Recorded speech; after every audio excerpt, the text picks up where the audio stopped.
Reka twongere tubasuhuze inshuti bakunzi ba televiziyo Mukerarugendo TV, televiziyo yanyu. Muri aka kanya tugiye kongera kuvuga kuri radiyo Ijwi ry'Amerika. Iyi radiyo yabaye mu rungabangabo mu gihe kirekire, ariko aho bigeze noneho ubanza iri kugera ku iherezo. Ku itariki ya 14 Werurwe 2025 nibwo iteka rya Perezida wa Leta Zunze Ubumwe za Amerika Donald Trump ryasohotse rihagarika bimwe mu bigo birenze 8 byaterwaga inkunga na guverinoma y'icyo gihugu, harimo na radiyo Ijwi ry'Amerika.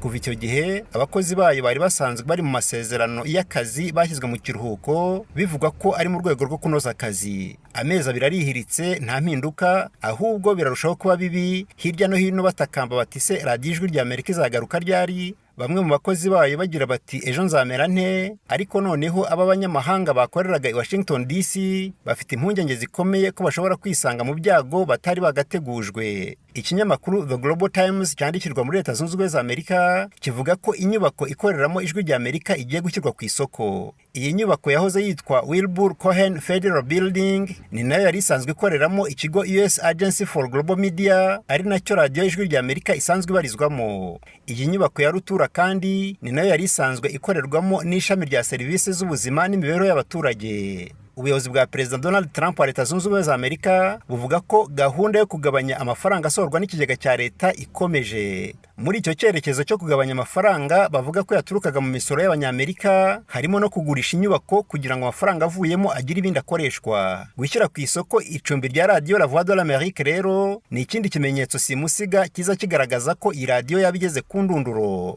Ibi bije bishimangira ikindi gikorwa cyo guhagarika abakozi barenga 600 ba VOA cyabaye mu cyumweru gishize. Kuwa kane tariki ya 15 Gicurasi 2025 ubuyobozi bwa Trump bwirukanye abakozi 600 b'Ijwi ry'Amerika, abenshi muri bo bakaba bari abanyamakuru, ariko nanone harimo n'abasanzwe bakora indi mirimo isanzwe yo mu biro. Igiteye impungenge n'ubwo bakurusha ibindi nuko abagera kuri 50 muri abo bahagaritswe bafite ibyago byinshi byo kuzoherezwa mu bihugu baturutsemo, kuko viza zabo cyangwa se uburenganzira bwo kuba muri Leta Zunze Ubumwe za Amerika bwari bushingiye ku masezerano y'akazi bari bafitanye na radiyo Ijwi ry'Amerika. Michael Abramovich, umuyobozi wa radiyo Ijwi ry'Amerika, mu butumwa bwa email yageneye abakozi be yavuze ko nawe nta bisobanuro yigeze ahabwa ku iyirukanwa ry'abo bakozi biganjemo abanyamakuru. Uyu muyobozi yaravuze ati nanjye byandenze ntacyo nakongeraho. Hagati aho, Carrie Late, umujyanama mukuru mu kigo US Agency for Global Media, ari nayo yari isanzwe ireberera VOA, yavuze ko nta nka yacitse amabere.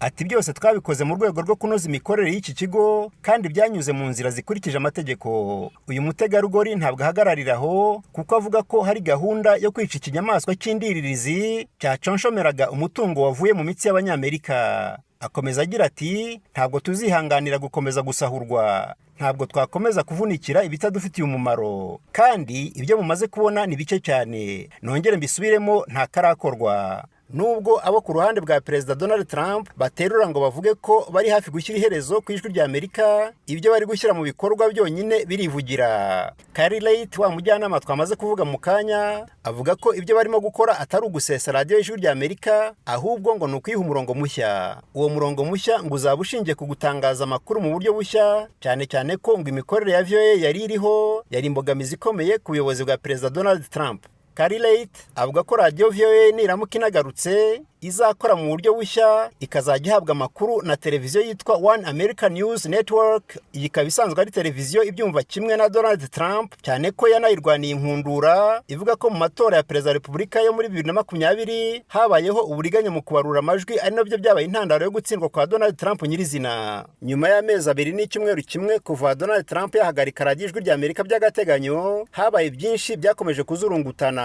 Umucamanza Royce Lamberth ku itariki 22 Mata 2025 yari yategetse ubuyobozi bwa Donald Trump gukuraho inzitizi zose, radiyo Ijwi ry'Amerika igakomeza gukora nk'uko byahoze mbere y'uko ifungwa ku itariki ya 14 Werurwe 2025, ari naho urugendo rwa bombori rwatangiriye. Icyo cyemezo cy'umucamanza cyafashwe nyuma y'ubujurire bwatanzwe n'abo ku ruhande rwa radiyo Ijwi ry'Amerika bari bashyigikiwe n'ishyirahamwe ry'abanyamakuru batagira imipaka Reporters Sans Frontières. Kuwa mbere tariki ya 5 Gicurasi 2025 nibwo byari byitezwe ko VOA yongera gukora, ndetse bamwe mu bakozi bitegura gusubira mu biro. Ibi byaje gutambamirwa n'ubujurire bw'abanyamategeko bo ku ruhande rw'ubuyobozi bwa Perezida Donald Trump, aho bavugaga bati muraduhonda ntitunoga. ubwo bujurire bwahise bwikubitamo bwahagaritse icyizere cya bamwe bumvaga ko ijwi rya Amerika igiye kugaruka. Ku ruhande rwa Reporters sans frontières n'abanyamakuru b'ijwi rya Amerika, ubwo bujurire bwabaye nko gutoneka igikomere cyari gisanzweho, ndetse bukaba n'imbogamizi ikomeye ku burenganzira bwo gutanga ibitekerezo. Abo ku ruhande rushyigikiye ko VOA yongera gufungurwa bakomeza kugaragaza ko kuyihagarika ari uguhurwaho abanzi ba Amerika ngo batangaze ibyo bishakiye bigamije gusenya Amerika nyirizina, mu gihe iki gihugu nta ruvugiro kizaba gisigaranye. Kugeza ubu icyemezo gitegerejwe ni kizatangwa n'abacamanza nyuma y'ubujurire, ariko ikiri kugaragara nuko amahirwe y'ijwi rya Amerika yo kongera gukora nk'uko byahoze agerwa ku mashyi. Impamvu nyamukuru zigaragaza ko birimo gushya bishyira bishyito zishingiye ku ngingo 3 tumaze kugarukaho muri iki kiganiro kigufi.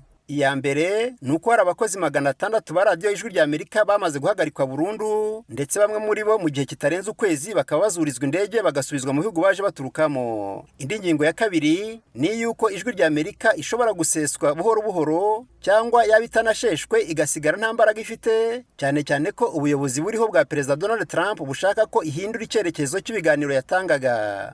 Ingingo ya gatatu ari nayo twavuga ko ari simusiga, ni yuko inyubako radio ijwi rya Amerika yari isanzwe ikoreramo i Washington DC ubu ngubu yamaze gushyirwa ku isoko, hakaba hategerejwe ko ufite menshi azaza akayegukana.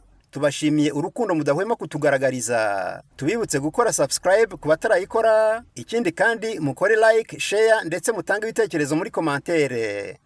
Iyi ni Mukerarugendo TV, naho jewe ndi Jean Claude Munyandinda.